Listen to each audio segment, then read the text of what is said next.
Heidi ho YouTube, Major Cord here, and today, in the interest of being economical, because gas is fucking expensive, actually, it's going down, but I saw in the news the other day that here in western New York, gas is still about 30 cents more expensive than it is in the rest of the country.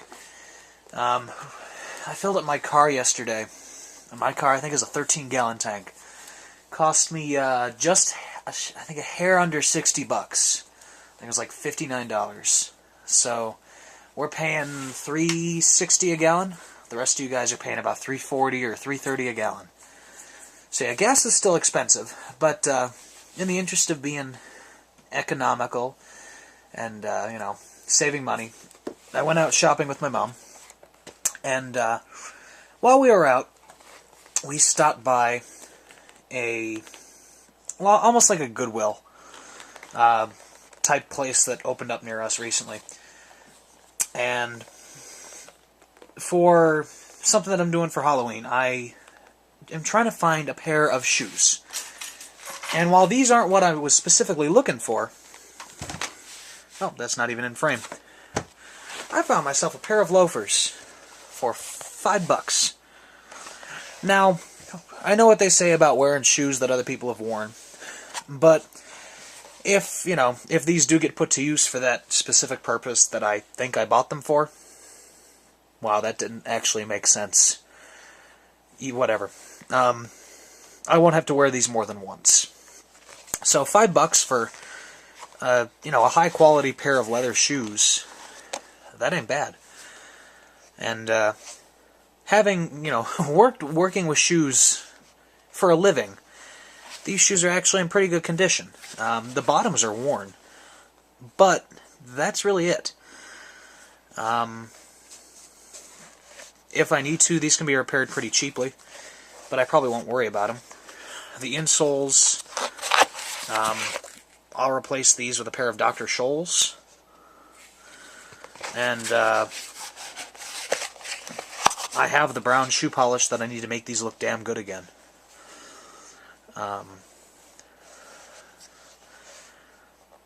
So these I can fix right up and make them into a fine pair of loafers. I was surprised that I found a pair that fit me. So I'm not actually sure what I'll use these for. If they get put to what I think they're going to be used for, they'll be used once and they might get donated back to the store I bought them from.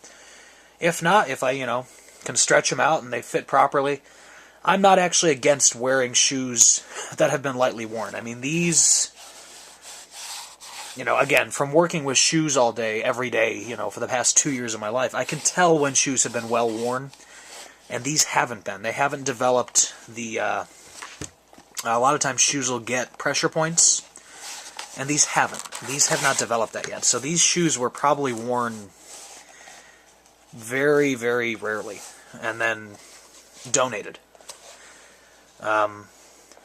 I mean, they were worn. They're well worn down here, but they weren't worn often enough to develop the pressure points that make them uncomfortable to wear as another person. So I wouldn't be against wearing them. Not that you guys really needed to know that, but yeah. So I got myself a decent pair of loafers. Apparently, loafers and all that are coming back into style with kids my age, which I think is interesting. So there's that, and then there's these. I got myself some kitchen knives, and these are actually free, because we were in BJ's, which is almost like a Costco or a Sam's Club. It's a bulk club food type store. You get your giant club packs of mac and cheese, 20 boxes for $7. And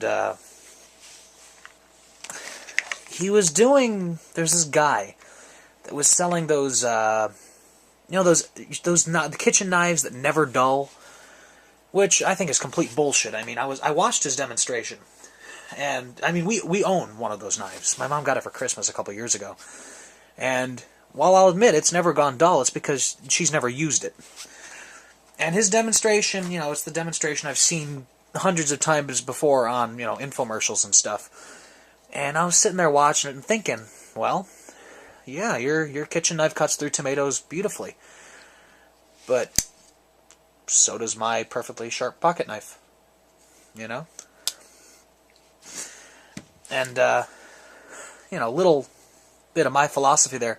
You shouldn't have a kitchen knife that never goes dull. A good kitchen knife will go dull. You just need to know how to sharpen it.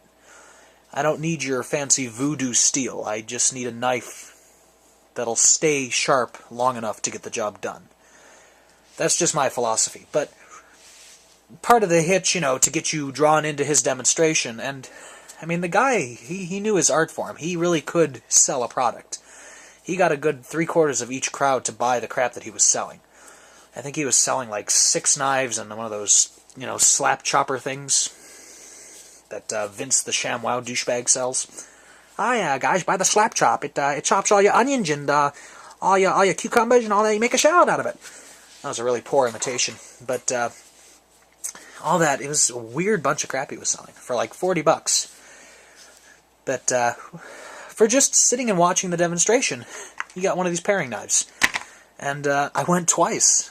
Mainly because the weird thing about me is I like sitting and watching infomercials. When I was a kid, I used to sit on Saturday mornings. I would get up early and I would watch infomercials. Screw Saturday morning cartoons. I would watch, like, the Magic Bullet infomercial. I would watch infomercials for vacuum cleaners. All the weird household appliances you can think of, I would watch. The Bowflex, I was a weird, screwed up child. Which is probably why I love knives. But, yeah, so I got these paring knives, because I went twice. And he didn't notice me. In fact, he handed me a second coupon. He walked by, and I don't think he noticed who me and my mom were, but he saw us and handed us a second coupon. So, I haven't opened these yet. But it's apparently an ever-sharp paring knife.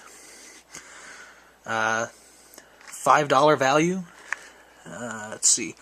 Hessler Worldwide LLC, P.O. Box 666, Chesterfield, Missouri. Made in China. Go figure. Caution, open other end. And it's not even in frame. But that says, caution, open other end. Caution, open this end. So we're going to heed the caution, and we're going to open this end.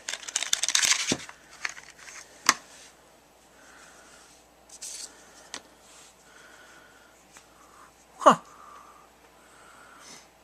That's a nifty little paring knife. Feels nice. It actually feels full tang. Like nothing's wiggling around. I can feel this being like a decent little utility knife. Did it come sharp? Let's see.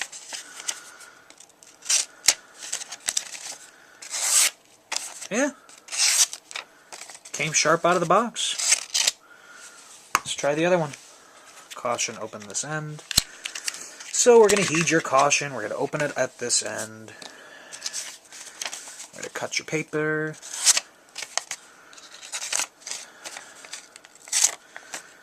Yeah, I mean, they come decently sharp. Maybe not paper skinning sharp, but enough to skin some veggies, I guess, right? Yeah. I'll run these on my Lansky turn box a bit, and I can make these into some decent little utility knives. It's pretty nifty. So for free, I got some utility knives to be stuck in a drawer or hell, actually, what I might do, if I can devise a better sheathing system, I might put these in the pack I keep in my backpack, my school satchel, and another one in my car kit. That way I have just a mini fixed blade task knife, you know? So you never know the type of shit you can get for free. I got the Paring Partner Knife by Hessler Worldwide, or in this case, Sharp Select surgical stainless steel. Yeah. So, thanks for watching. As always, this is Major Cord signing off with useless crap.